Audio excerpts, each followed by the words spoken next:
Our scripture reading is from Mark 1, verses 40 to 45, NIV translation. A man with leprosy came to him and begged him on his knees, "If you are willing, you can make me clean." Filled with compassion, Jesus reached out his hand and touched the man. "I am willing," he said. "Be clean." Immediately the leprosy left him and he was cured. Jesus sent him away at once with a strong warning.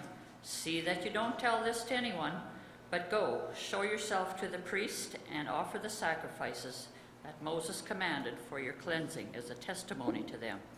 Instead, he went out and began to talk freely, spreading the news. As a result, Jesus could no longer enter a town openly, but stayed outside in lonely places, yet the people still came to him from everywhere.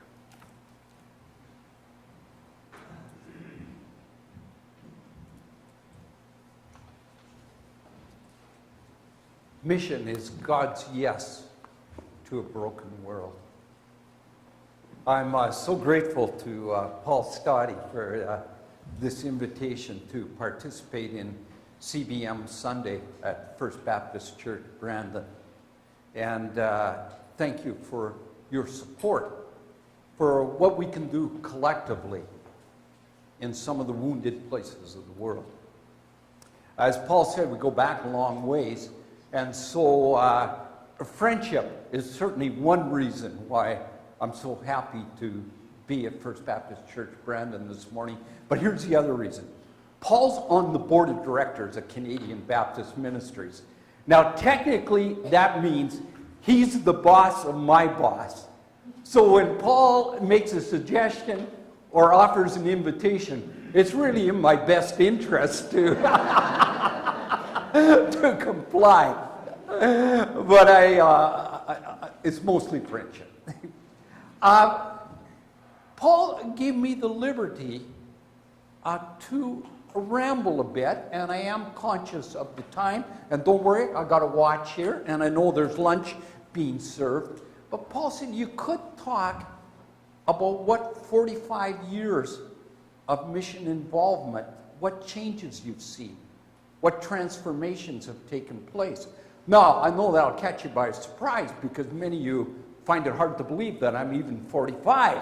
Well, I am 67. And there are a few miles that are under these feet. So I could talk for a long time, but I'm going to talk for a short time. I grew up knowing about missions. I grew up in the Okanagan Valley, BC. My aunt was a missionary. And those missionaries from the 1940s and the 1950s were special people. They were sacrificial. Many of them traveled to the countries in which they would work by boat rather than airplane. They were dedicated. Some were gifted. Some were eccentric. Norman Dabbs was gifted. He was a Canadian Baptist missionary sent to Bolivia, where he died as a martyr, stoned to death, along with 8 Bolivian colleagues. Norman Dabbs and those colleagues, Bolivian colleagues, really changed the context of mission in Bolivia, because even the Roman Catholic Church was horrified by what happened in Melcomaya, instigated by a priest. So when Paul and I worked later in Bolivia, we could be friends with Roman Catholics. The tension was gone. In Cochabamba, one of my best friends was a Roman Catholic priest who taught the same courses as I taught at the Bolivian Baptist Seminary. He taught them at the Catholic Seminary. Some of the missionaries were eccentric. My aunt was one of them. You know, I think of her and think of all those years in Nigeria, and she would come home every 5th year, and she wouldn't know how to fit in. Nigeria had become her home. And in all those years she spent overseas, not once did anyone from our family go to visit her. She was on her own, trying to relate to us a world about which we had little comprehension and little sympathy. In fact, I vowed I would never be a missionary. Then in 1971, when I was a university student in Vancouver, the Baptists of Western Canada sponsored a trip of 10 young people to Bolivia. And I was fortunate enough to be chosen to be one of them. And in Bolivia, I learned that missions were changing and the Canadian Baptists were at the forefront of change. It was no longer about missionaries. It was about the national church. And missionaries had become, instead of being bosses, had become servants of the national church. And so I returned to Canada at the end of that summer. It was a 6-week trip. I came back talking about people like Jaime Goitia, Emilio Vesaga, Pablo Zurita, Celia Mendoza, because they were the heroes. They were the leaders. Missionaries served the Bolivian Baptist Union. So when Paul and I went out, we went out with bosses who were Bolivian bosses. In my case, Pablo Zurita at the seminary. This was a wonderful gift to us because it meant that our relationships with our Bolivian Baptist brothers and sisters were one of collegiality and friendship. We were no longer the bosses or the people who controlled the purse strings. Coming back from Bolivia in the summer of 1971, I realized how shallow my faith was. How I had really bought in on a ticket to heaven rather than on a pilgrimage towards the new creation. And 2 things happened that year back at university. One, I read Malcolm Muggeridge's book, Jesus Rediscovered. And here was a man of great stature and fame who at the height of his career had become a follower of Jesus. And from Muggeridge, I learned that the Christian faith has a response to all the global issues that we would face. That it wasn't just a ticket to heaven, it was also about how to live faith on earth. And I read the Gospels again. And it was this passage of the leper that we had read to us this morning that particularly struck me. I mean, I learned a little bit about lepers, that lepers were kicked out of their homes and out of their villages. They had to live on the margins, getting their food from people who would leave food outside of the village for them. On the pathways or the roads, if they saw people walking towards them, they would have to get off the road and shout, "Unclean, unclean," identifying themselves as a leper. They had this horrible disease that they could not control, but they also had all the emotional and psychological consequences of being pushed to the margins. And here comes this man who breaks the social code, who Jesus could have thrown rocks at, who was doing what lepers were not allowed to do.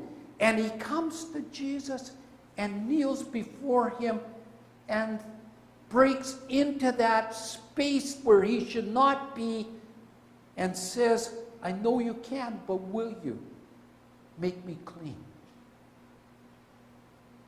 And Jesus does something so unexpected that with this very wounded and broken man, he touches the untouchable and restores him to dignity as a human being who can go home to his family, go home to his village, and begin again the life that God had created for him. And Jesus even tells him, you don't need to be my spokesperson. You don't need to be my PR guy. Go home, do what you have to. Show yourself to the priest, get the bill of health that he can give you, and get back into your life again. This is what God's intended for you. That passage has meant so much to me. And I still think on the day I die, I want to hold it out to God and say, I think you will accept me. Because Jesus is the visible image of the invisible God. And when he touched the leper, it means that God's love does not back off from anyone. God's love is transformative. A lot's changed in mission since Paul and I went to Bolivia. At that time, the world population was 4 billion. Now it's 7.4 billion.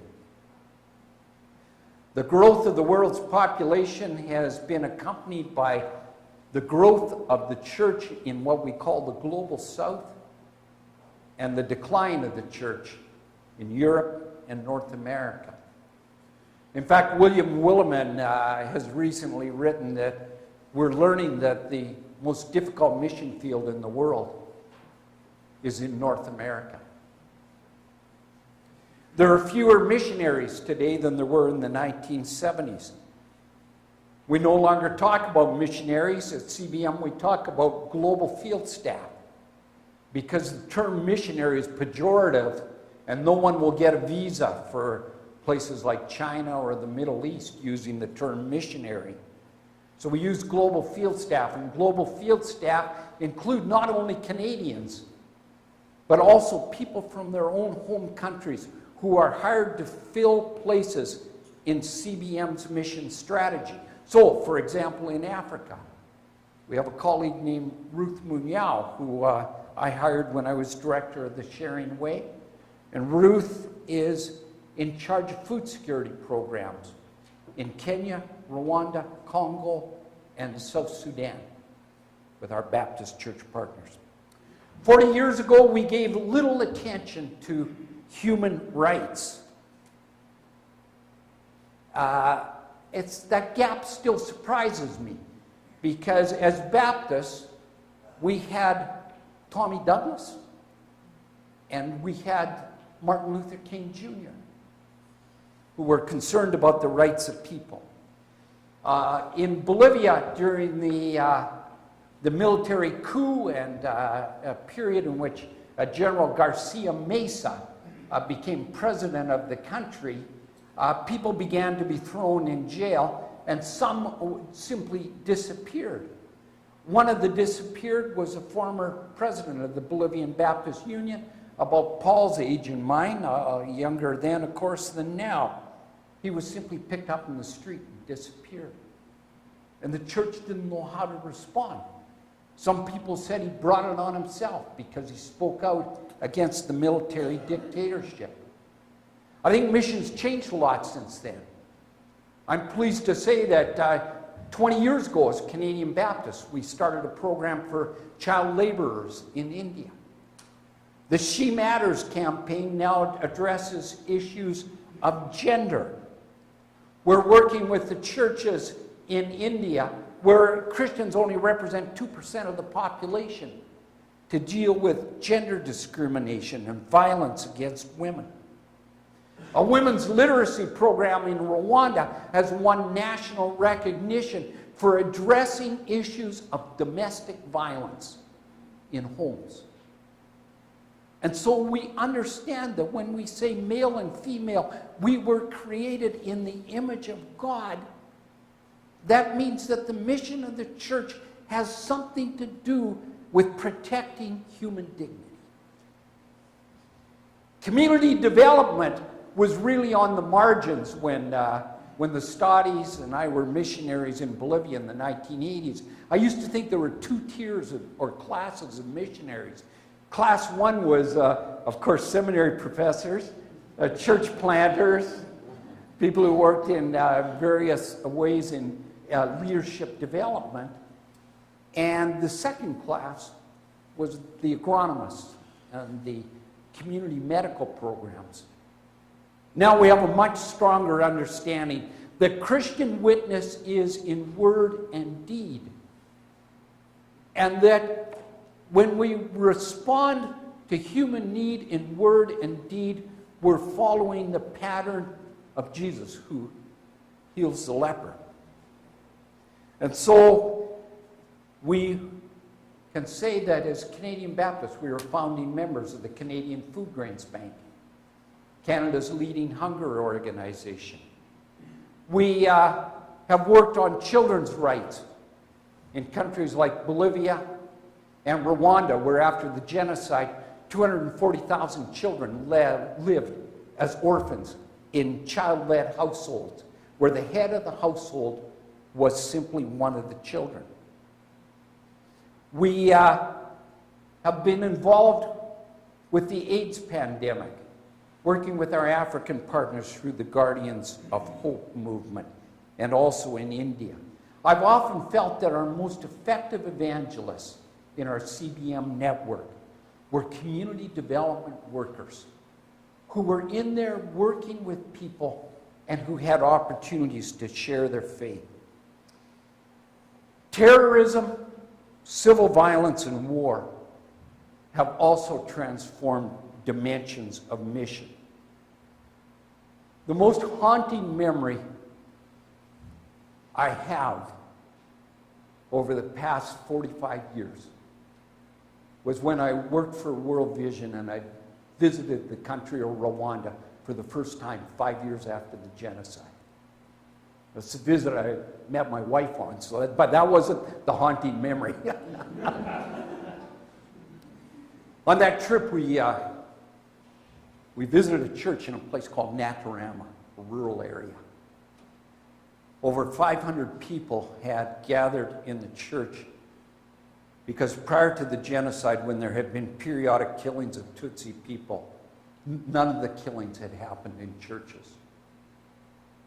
But in Natarama, the genocidaires climbed the roof and started shooting through the tin roof into the crowd.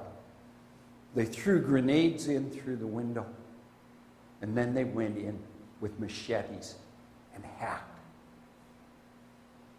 And the bodies were all still there, lying in the church. The bones, the shoes, clothing, the suitcases, package of rice, Bibles, hymn books. The genocidaires, as a sign of absolute evil, had placed a holy trinity on the communion table. 3 skulls of the people they had killed.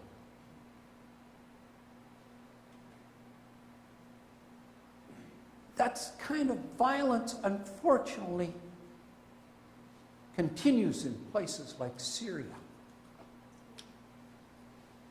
Other parts of the world that have suffered from either civil or political violence.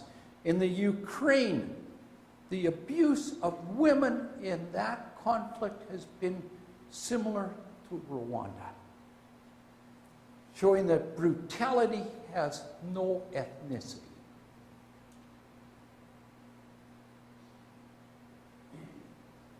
But I learned there that God works in the worst of places.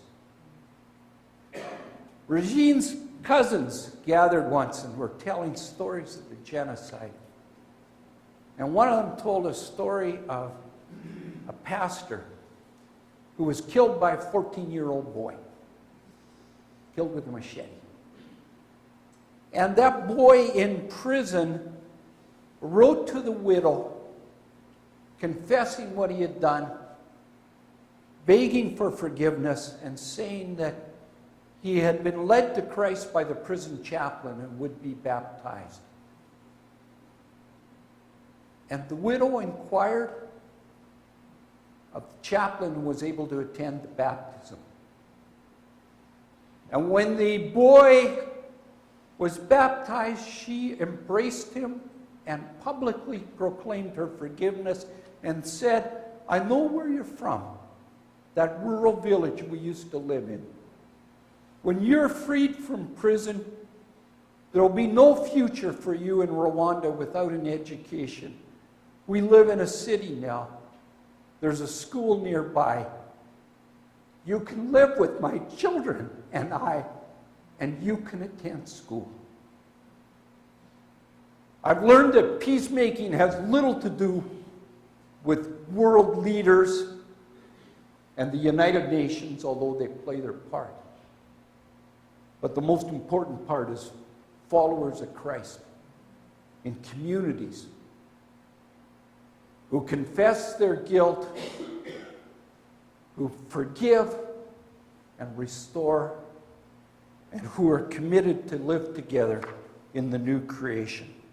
So I need to reach the end here. Let me say, in conclusion, I've learned over the years that each one of us is like the leper in one way or another. We come to God with our vulnerabilities, our anxieties, and our personal wounds. And the good news is that God meets us in our pain, and He does not withdraw from us. I've learned that God calls us to serve in a complicated world in a mission of personal and social transformation. We are called to be people who are generous in love and dedicated to justice and mercy. I've learned that mission has many dimensions. We need evangelists and church planters, but we also need nutritionists and agronomists.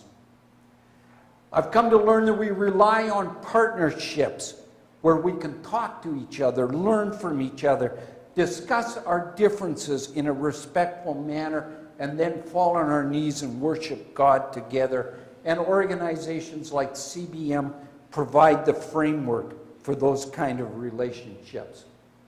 And I've learned that mission is God's yes in a broken world. I end with a story from El Salvador.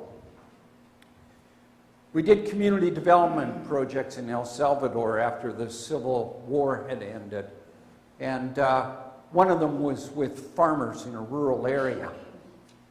And I remember one day walking along a road with Felix Castro, a local farmer. Felix was part of a cooperative that we'd helped form. It provided technical help to farmers. It also provided them with something they couldn't access elsewhere, and that was credit.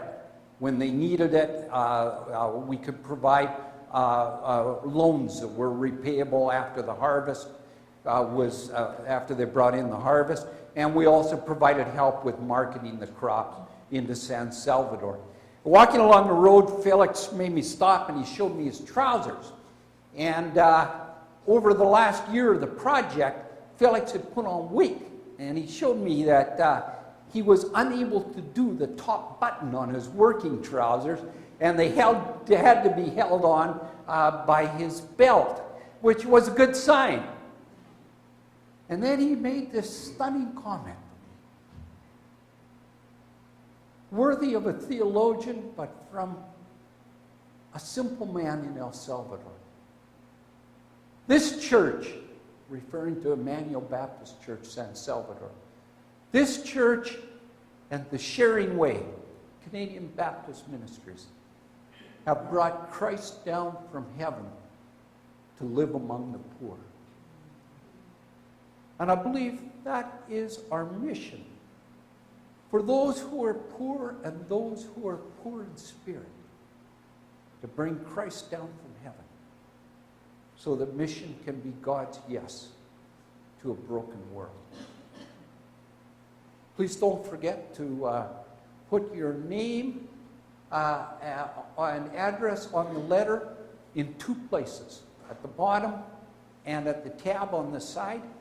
Give the whole thing to me. We need to track the number of letters that we give to members of Parliament. It makes our statement that we as Canadian Baptists join with Christians of other denominations and say that we're concerned about hunger. We're doing our part to respond. We ask our country to do its part to respond. Thank you for letting me share on CBM Sunday.